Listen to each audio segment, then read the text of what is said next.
bringing Gator Nation a different Gator great every episode. This is Jabbar Gaffney, and you're listening to the All for the Gators podcast. Hey, I'm Earl Everett. You're not a Gator, you're Gator bait. This is Bo Carroll. Hey, I'm Rita Anthony. This is Chris Rainey. This is Theatric Facing, a.k.a. C4. This is Jack Jackson. Go Gators, the real number one. Hey, man, this is Chad Jackson, and you're listening to All for the Gators, man, here. Go Gators. Hey, this is Jeff Chandler, the all-time leading scorer in Florida football history. This is Tony George. Go Gators. Hey, guys, this is Jarvis Moss. Go Gators. Johnny Rutledge here, and you are listening to All for the Gators podcast. This is Ben Trooper. You listening to the All for the Gators podcast. This is Chris Doring, and you're listening to the All for the Gators podcast. And now, your Gator alumni hosts, John, Andy, and Sid.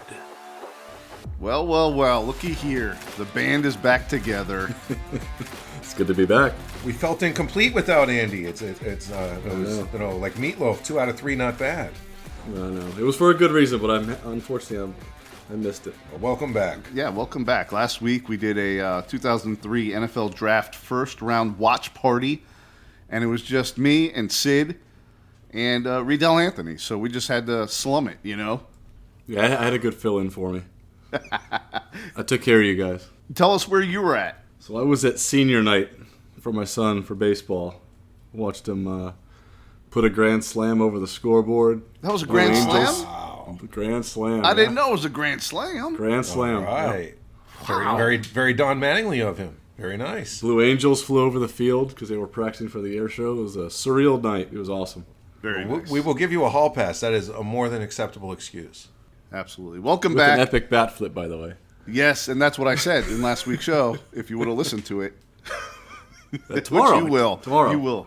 I did tell Riddell it was an epic bat flip. So that's right. We always say our guests are friends of the show. I guess that makes him our best friend of the show since he was our first-time returning guest.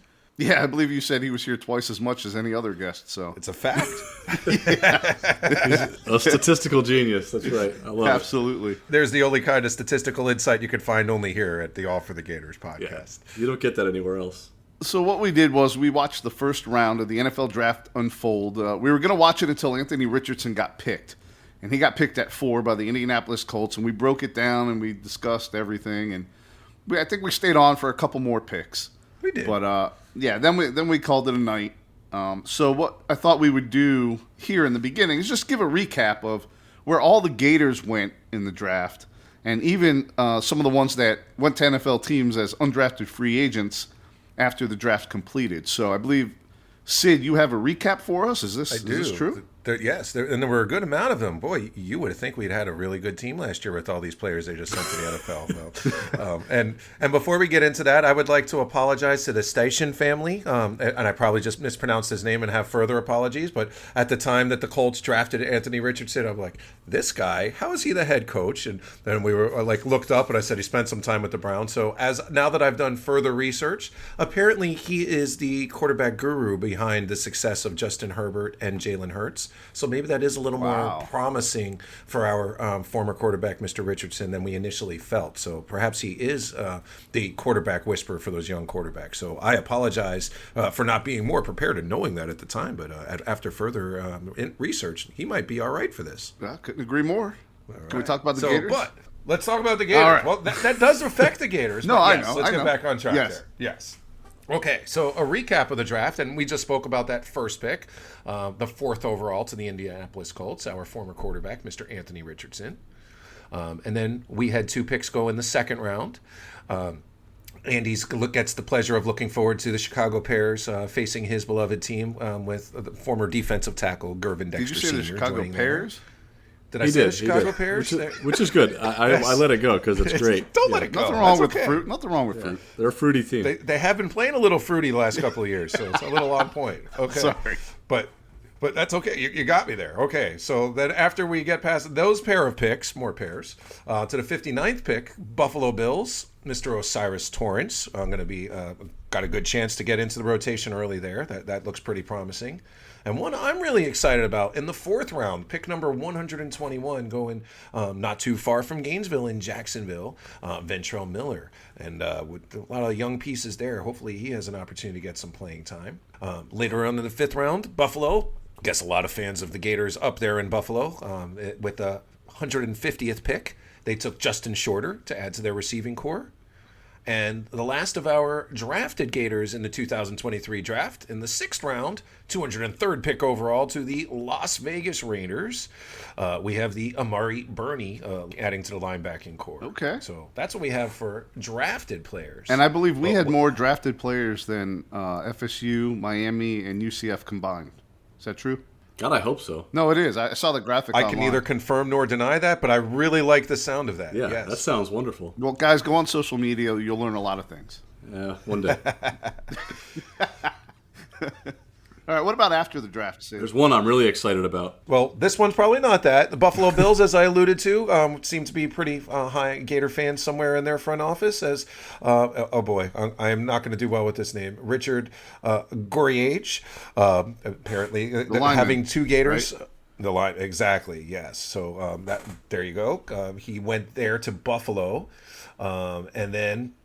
One I'm excited about, Trey Dean III going to the Jets. And there actually is an opportunity there because safety is very weak.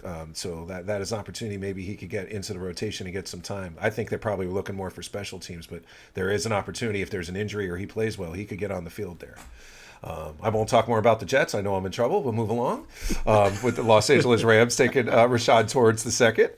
And then one of my personal favorites, and this is probably the one that Andy is most excited about, Mr. Brenton Cox Jr. going to the Green Bay Packers. And so, Andy, you're pretty familiar with their squad. Do you think Brenton's got a chance to get some playing time there? I mean, if he plays the way he played for part of his Gator career, I would hope so. He's that guy was a machine. So I think there's an opportunity there. We'll see. I mean, they're pretty deep. They do have some injuries, though. Guys coming back from injury that may not start the season, so he may have an opportunity to show what he can do and maybe stick after that. All right. And in addition to former Gators who transferred out of the program, wide receiver Jacob Copeland. And I was going to ask you about him. Yeah. Hey, it's half-assed internet research. I'm on it. Jacob Copeland and Muhammad, don't call me Gary Diabate, signed with the Detroit Lions and the Cleveland Browns, respectively. So there are a few more former Gators out there potentially suiting up next year on Sundays. Excellent. Great job, Sid. Which one do you guys feel is probably the best pick?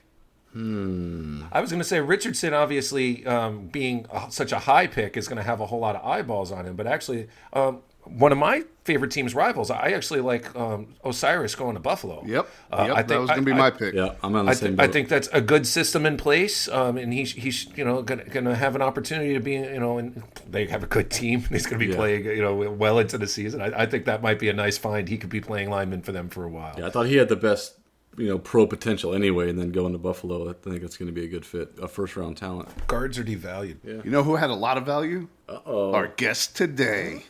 It's a good segue there. Nice. In the early 2000s, today's guest dressed out in the orange and blue for 4 years, something you're going to rarely see these days. He hails from the ATL, Atlanta, Georgia, and attended Lithonia High School, where he was a 2-time All-State selection, All-American, and recognized as one of the top wide receivers in the country, #1 in the Southeast region by his senior year in 1999. He passed by Athens on his way down to the swamp, and there he would garner the appreciation of Gator Nation for his dependable and consistent play. 48 games, pulled in 90 passes, averaging over 14 yards of reception, returned kicks over 20 yards of return. Whatever was needed, he stepped up big time, and we saw you, big number 2. Ladies and gentlemen, I give you another 2000 SEC champion, the reliable, dynamic, and shifty Kelvin Jerome Kight. Hey, how y'all doing? How you doing? It's good to have you. Good to have you. Thanks for joining us. I like the intro. Yes, sir. Kelvin, man, it's an honor to have you on, and you're really an unsung hero when it comes to Gator receivers. Do you agree? Yes, sir. I definitely agree. What do you're in a car, you said, right? Yeah, I'm in the car. Yes, sir. I want you to, make sure you drive careful here. We're not liable for anything. I want that on record. Safety first. Definitely. So let's take it back to Georgia for a bit here. So a few questions. So kind of what sports did you play as a kid, and where did your love of football start, and how did you first get into playing football? Well, when I first started playing football, I started at the age of 7. And it was just something that everybody in the neighborhood was doing. We went from football to basketball to baseball to running track, and we just rotated every season. And my first love was basketball, though. I just ended up being better at football but because I stopped playing football from 6th grade to 10th grade, I didn't play. Oh wow! And I came back and started playing my sophomore year. It was my first year playing football again, and it just took off from there. Do you ever second guess that? Wish you could have played for Billy Donovan when you were in orange and blue instead? So when I first signed, before I signed, I asked could I play basketball? Could I try out for the team and walk on? And they told me yes. So when I got there, my Mississippi State game, my freshman year, I tore my meniscus. And I played the rest of the season on a torn meniscus my freshman year. Huh.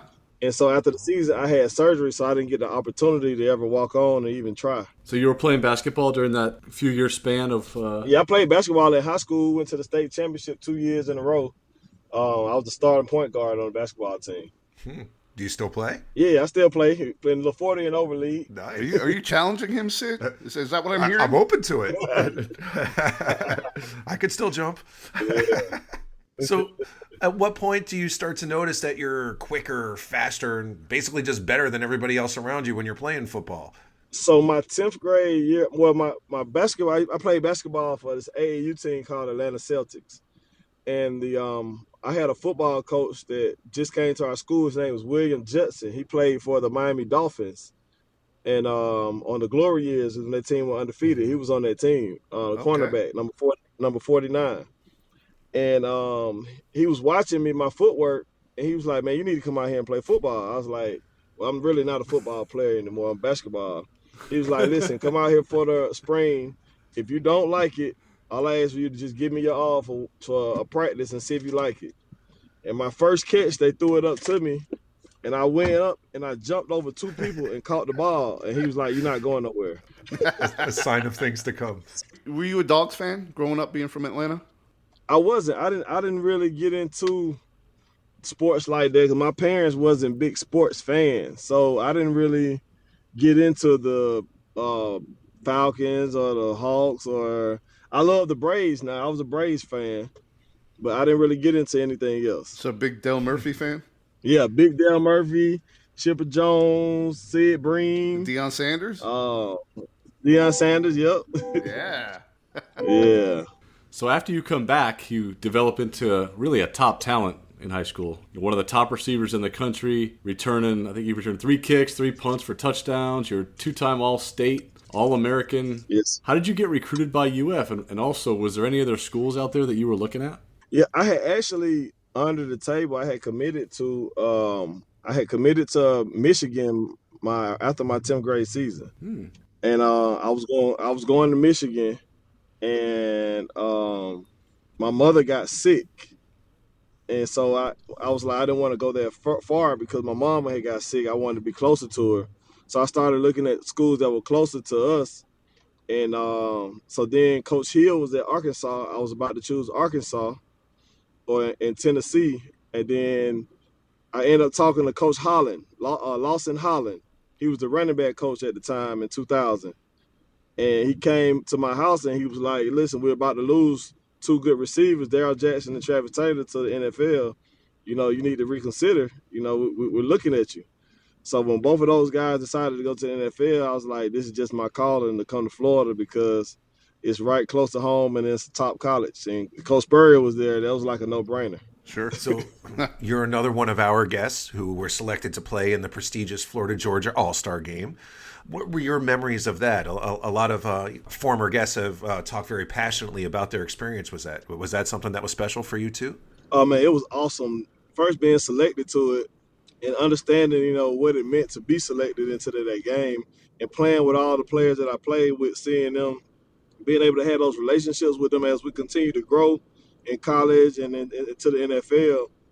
It was an awesome experience. Well, you get to Gainesville in 2000. And we just got to stop for a minute. We got to talk about that wide receiver room, Kelvin. Incoming with you, freshmen Jabbar Gaffney and O.J. Small, joining sophomores Taylor Jacobs and Rashae Caldwell. Take us into that room. What was the vibe like between you guys? Well, you forgot at that time, me, Reggie Vickers, Carlos Perez, Matt Jackson, all of us decided all of us thought the same way.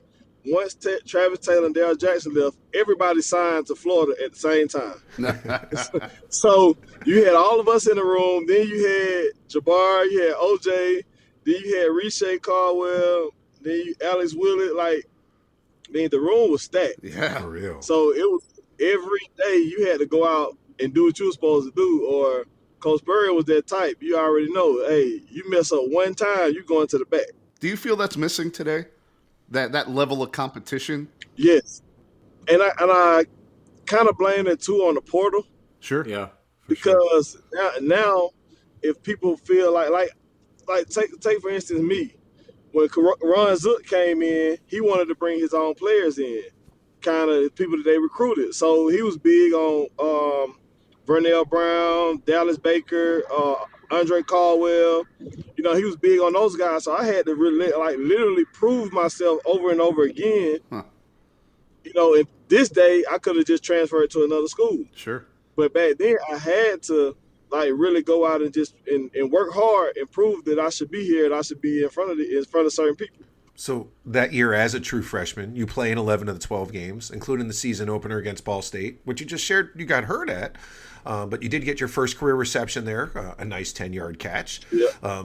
What was that like for you, just to get out in the field and be in the orange and blue and get that first catch and contribute on the team?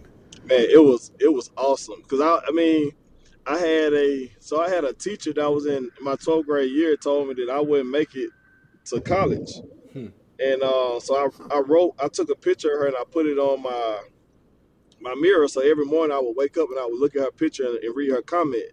So it drove me every day to practice my butt off, practice hard, go out and try everything to get on that football field. And just walking in that stadium. Nice. Rocky Balboa style. Yeah, Rocky in Russia. Yeah. I love it. Yeah.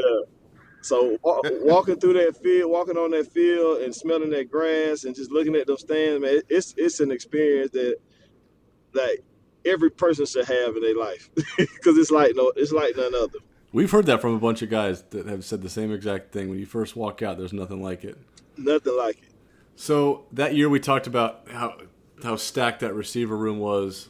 Did anyone kind of take a young Kelvin Kight under their wing that year, kind of show you the ropes, or was it you were on your own? Alex Willis. Okay. Yeah, Alex Willis, man. I look back to this day and I thank him for everything he did because the days that I would get frustrated and, Coach Spurrier was hard on you, especially as a freshman. He didn't take it easy on you at all. So it was some days in there where I was trying so hard that I was making mistakes because I was trying hard. And he would just sit me down. He would talk to me, and help me to understand, like, hey, you got to just calm down, relax, play your game, and just be a big brother mentor to me when I was my freshman year. I'll never forget that. Nice. So that year, Rex, we know, takes over for Jesse, right, at the helm, and you guys cap off the season with the head ball coach's sixth and final SEC championship, knocking off Auburn 28-6. Looking back, how special was that championship to you, especially winning it right there in your own backyard? So I'm a big family guy, and my grandmother got to come to that SEC championship game, and it was a tight game. And Coach Spurrier, I'll never forget, he put me in the game just because we was at home, and he knew my grandmother was coming and my family, and he gave me an opportunity to play in that game. Just being that it was a tight game and everything, he didn't have to do that. We had a lot of receivers, and I respected it because it was an opportunity to look up in the stands and see my family, my grandmother, my mother and father. It was awesome. That's a cool story. I like to hear that with Spurrier showing some love. I like that. Yeah. Yeah, you don't get to hear the mushy stories for Spurrier, right? Yeah, it's always how tough he was, but he had a soft side. It's good to hear that. Definitely. All right, so let's talk about the next season. You're in another really strong wide receiver rotation. You play in every game. The Gators that year had one of the most potent rosters ever. We've talked about that on this show before. In fact, we talked about it with one of your teammates, Shannon Snell, a couple weeks ago. That's right. He talked a little bit to us about what happened next with Coach Spurrier. Spurrier really thought that was his best team ever. Yeah. And the disappointment from not winning that year, Shannon really thought that may have pushed him to the next level because Spurrier really thought he couldn't do any better than that. I do believe the same thing because, we were stacked all the way around. We had everything at every position. Like, there was nothing that we was weak at on that team. man, I just knew we was gonna win a national championship that year. Well, it felt like it. Sure did. Yeah, it did. It did. Yeah, that was the year 9/11 happened, right? And we ended up playing Tennessee at the end of the season instead of the third game. That's right. That's right. Yep. Yeah. Yeah, that team was loaded. And I think if we would have played Tennessee earlier, we would have been fine. But when they got the rolling, and then we underestimated them that last game of the season. Let's go to week 4 of that season. Mississippi State comes to the Swamp, and you haul in your first Gator touchdown, a 23-yarder. Yep. I imagine you've been dreaming of that moment, right, since you stepped on campus. Can you describe that play and the emotions running through you when you scored that touchdown? So in Coach Sperry offense, you knew when you lined up and you saw the defense, the shell of the defense, who was going to get the ball. And when I saw that they were in cover 4, and I knew that safety was going to jump down in the middle, I said, oh, yes, I'm about to score a touchdown. The only thing that was going through my mind was don't drop the ball. Yeah, I knew I was going to score a touchdown, and it was an awesome feeling, especially at home in the Swamp. Was there any celebration? It was a little bit. I jumped up, got one of the linemen. They pushed me up in the air. Nice. Yeah. We talked about before, you guys make a statement, wiping the floor with Maryland 56-23. You had a couple catches in that game. Did you feel like that was a sort of a consolation prize, or were you able to enjoy it? Like, how do you remember that experience? Well, I think once we got over the fact that we wasn't going to play for the national championship, we was able to just kind of have fun, playing in that game and just kind of take it for what it was. Just a bowl game. Because, with us, if it wasn't a national championship, every other bowl game was just a bowl game. Yeah, it's even less now. Yeah. Yeah. The bowl games now, man, if you're not in the college football playoff, it's like, that seems like people don't even care anymore. Exactly, yep. Let's go to 2002. Your hard work starts to pay off for you, right? You talked about busting your butt to try to stay atop the depth chart, and you start 6 games that year, and you really step up when Taylor Jacobs and Carlos Perez go down with injuries. You bang out 2 100-yard games. You go 9 for 115 versus Georgia and 6 for 132 against FSU. So that Georgia game, they came in undefeated and ranked number 5, and you had your career high in receptions for a game and beat your hometown team. So how cool was that for you? Man, that was awesome because the week before we was off, I was in the barbershop. They was talking trash. I mean, they was talking so much trash. And it was just like, hey, man, if I get an opportunity, I'm going to show them what I can do. Well, you sure did. Yeah. So the barbers are talking trash, or the other people in there are talking trash? The barber, the people that were in there, they were talking trash. I mean, the whole barbershop was talking trash. Yeah. And it was funny because when I got to go back home and went to the barbershop, they all was just quiet, and it was just me and I was talking so much trash. I was about to ask that exact thing. Exactly. All right, so you also have some kick returns that season. Yeah. You average over 20 yards a return. We spoke to Riedel a little bit about this too. He said he loved, returning kicks. Did you enjoy special teams playing special teams too? I loved it. And the thing about Florida, I never got a chance to do punt return. That was my specialty. It was punt return. Kick return was good, but punt return was my specialty, and I never got the opportunity to do it.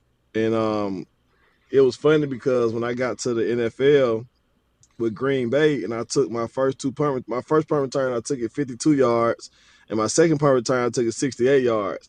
And Coach Dixon called me and he was like, where did this come from? I said, Coach, you never gave me an opportunity to do punt return. I said, I would ask you, but you never gave me the opportunity.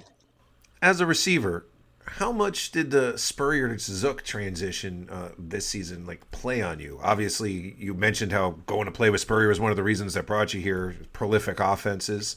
Was there any motivation issues there? Or tell us about the differences in the offense and the style. So Spurrier was more of we're going down the field. We're gonna the conventional offenses are running curl routes at 12 yards or doing 10-yard ends.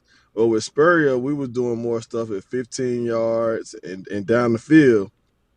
So it made it easier for us because defenses didn't know how to pick up on that. They would think that we're just running go routes all the time, and we hit a 15-yard comeback or a 15-yard curl or a corner route or a post or a dig. And so it was something good. So you could catch the ball and, average 15, 16 yards every time you caught a break. When Coach Zook came and Coach Ed Zumbraker was the offensive coordinator, everything was short game. And that was a lot. It was big. That was a big difference. It was more screens, quick outs, 5-yard, hitches, curls. So it was a big difference in what we were used to and why we came to Florida and what we had to go through.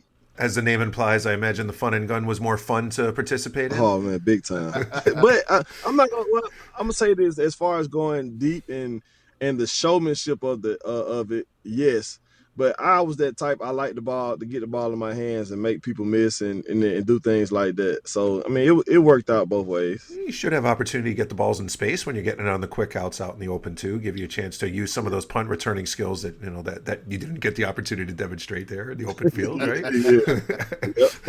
Your senior year in 2003, you talked about how you had to, reprove yourself with Zook, and I guess you did it because you start every game.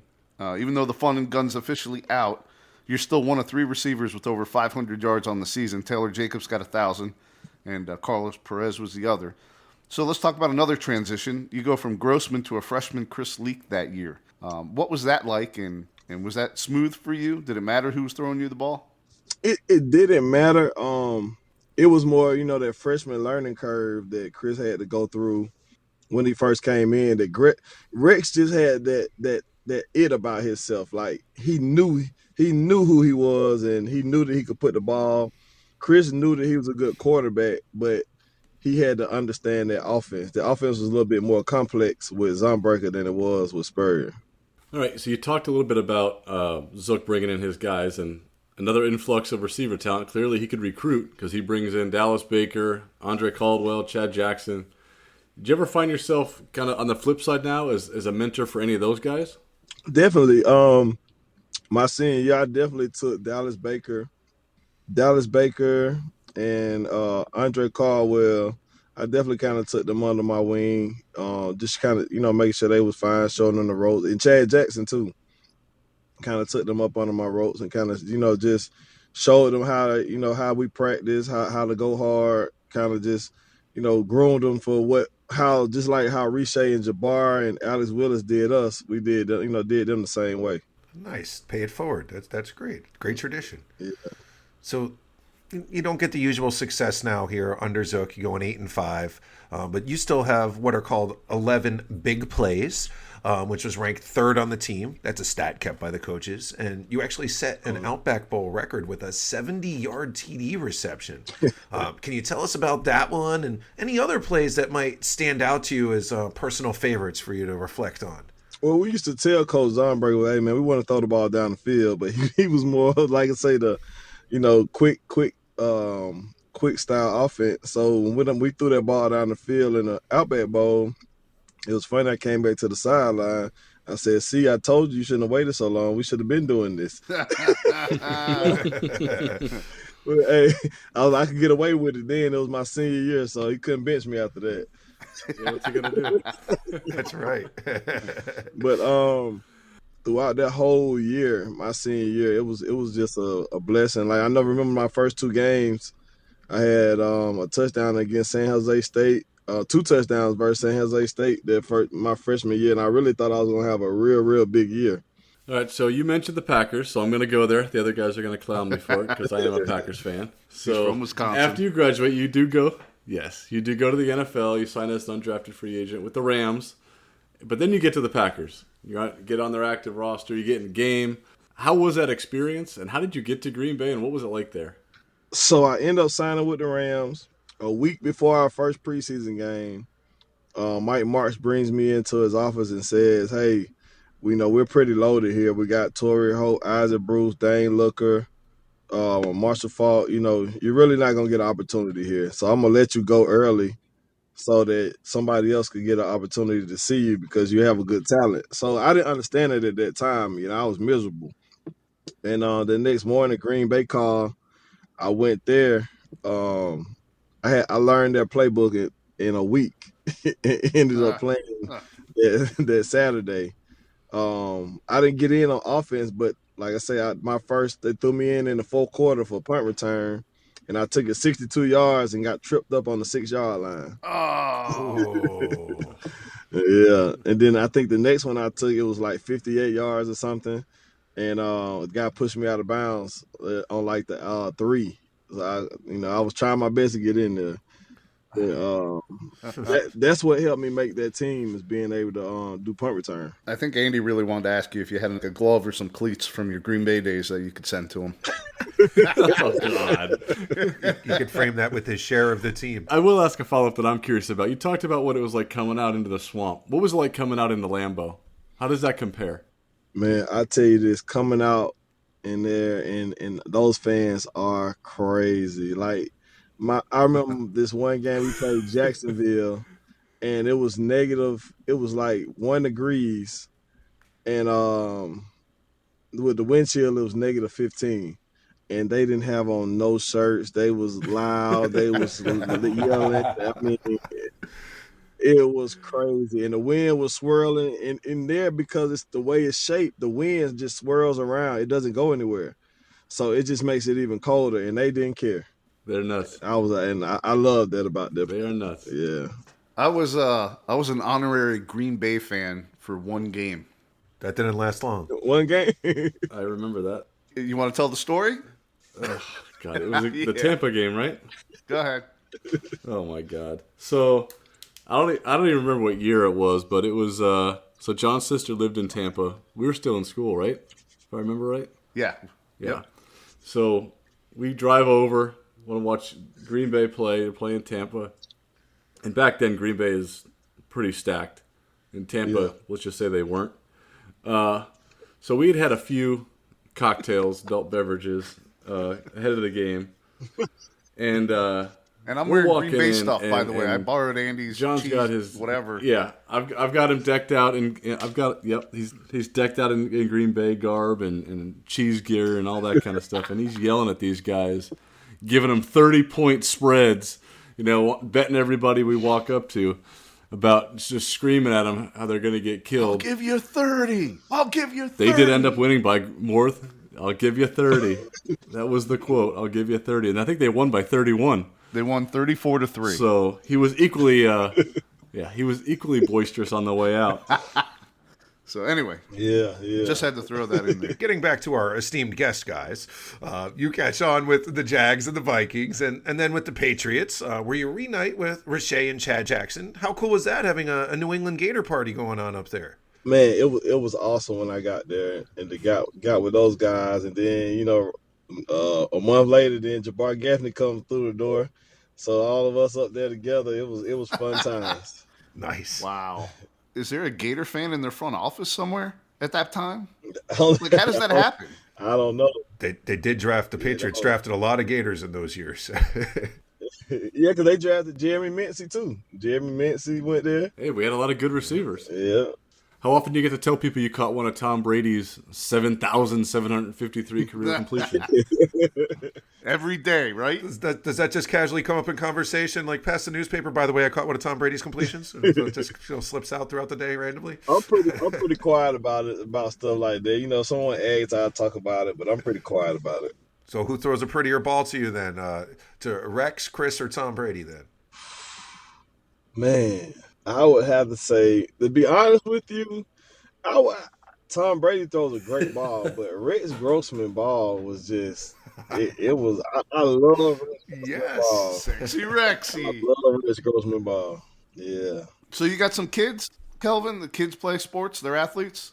Yes, sir. I got three girls, 2 boys. I have one kid going to college this year. He's going to Jacksonville State, Alabama. Okay. Congratulations.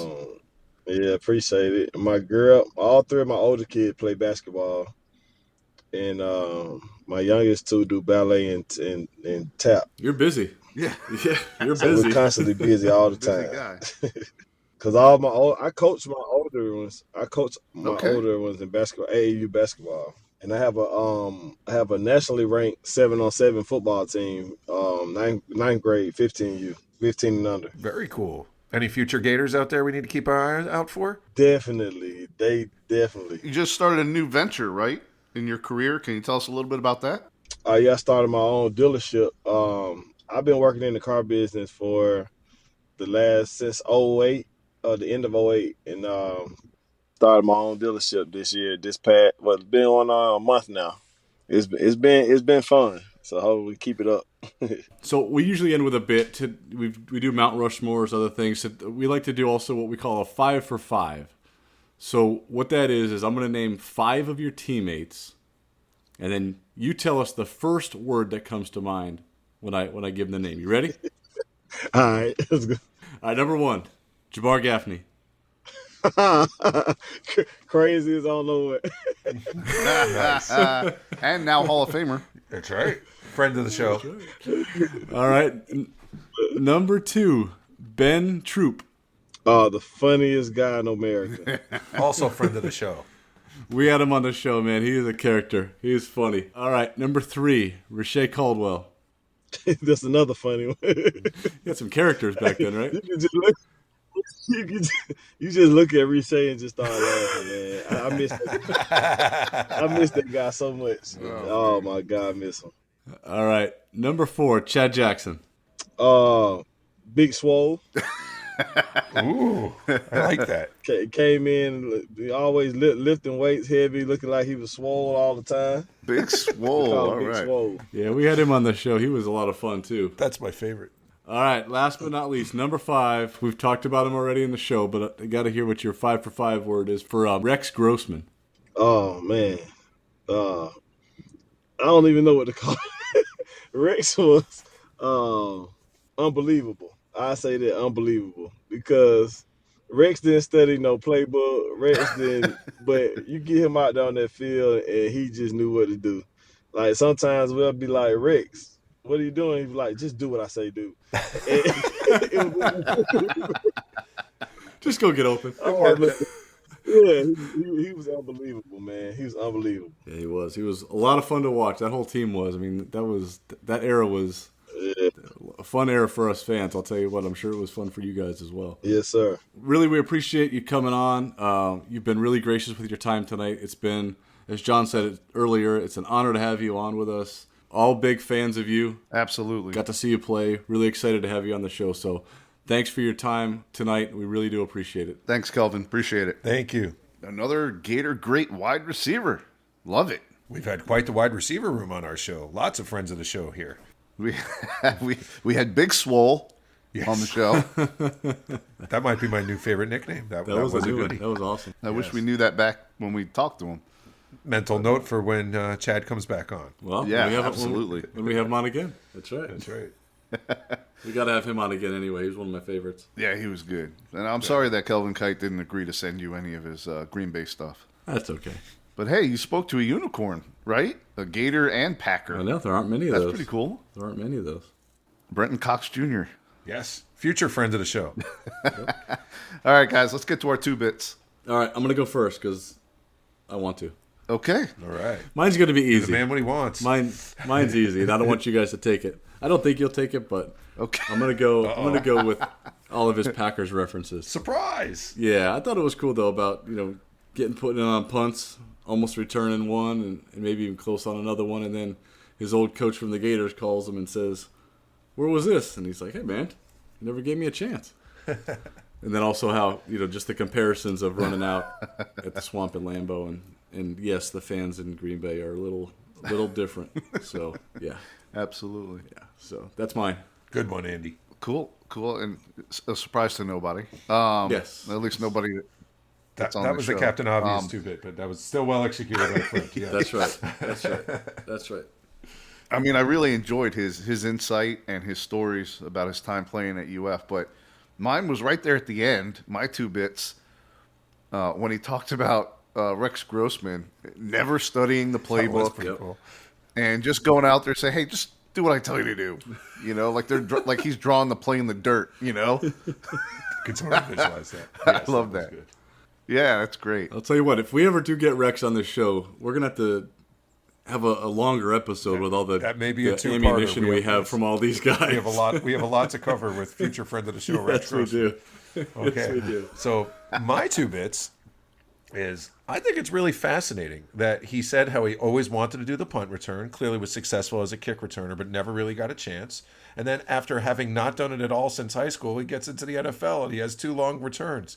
Can you imagine if he did have the opportunity to do that in Gainesville and he could have worked on his craft? He could have been like, a long-time NFL return man, a punt return man if he had the opportunity. I mean, clearly he had the ability. So it's one of those sliding door things, how it's like something like that could totally change the trajectory of a player's career, having the opportunity to do something or lack of an opportunity. Do you guys remember who was returning punts back then? I was trying to think of that, and Sid, I can't. You gonna look that up, Sid, or stats guy? Kick returners for University of Florida, early 2000s. Let's see. Bo Carroll. Bo Carroll might have been on his freshman year, right? Was Bo returning kicks in 2000? That's he just was doing both, wasn't he? Let's see. It's all good. Man. Yeah. What about Brandon James? When was he there? That was later, wasn't it? Oh. I think it was a little later. There might have been a little overlap, though. He was definitely with Zook. It was also pretty interesting that he took off football for several years, kind of in like the prime development time frame, and stepped right back into it and committed right away that year.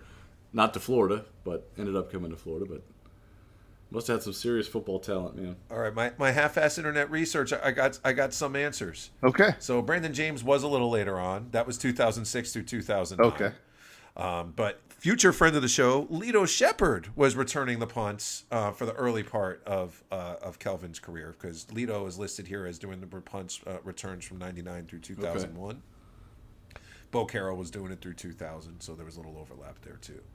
So, all right, fair enough. That's my Stat Boy contributions for today. Love it. Oh, wait a minute. Uh-oh. Next week, if it doesn't fall through or get postponed, I think next week is a pretty big show, gentlemen. Is this the true surprise? Like no hints, no clue at all? We're going to be blindsided with I believe so. Gator great? I believe so. Yes, it is. It is next week. I could use some surprises. So it will be one of our biggest shows ever. Who is it? Did you just ask me who? I'll just tell you. So who is it? He's bringing back Riddell Anthony so he could be on 3 times as many as all the other guests. All right, gentlemen. Once again, it's been a pleasure. Always a pleasure. And we'll do it again next week. And I'm going to blow your socks off. So anxious anticipation. I hope you don't get disappointed. No, right? I'm building it up pretty big. This is a big build up. Now you're gonna have to deliver. Yeah. Or the pressure's on you. Yeah, it's not Tebow, so relax. All right, all right, gentlemen. Go Gators. Go Gators. Go Gators. Can we get Sid some WD-40 for his chair? It's a brand new chair. Is it? I got it 2 months ago. Very comfortable. Extra padding. Brand new. Yeah. See you next time.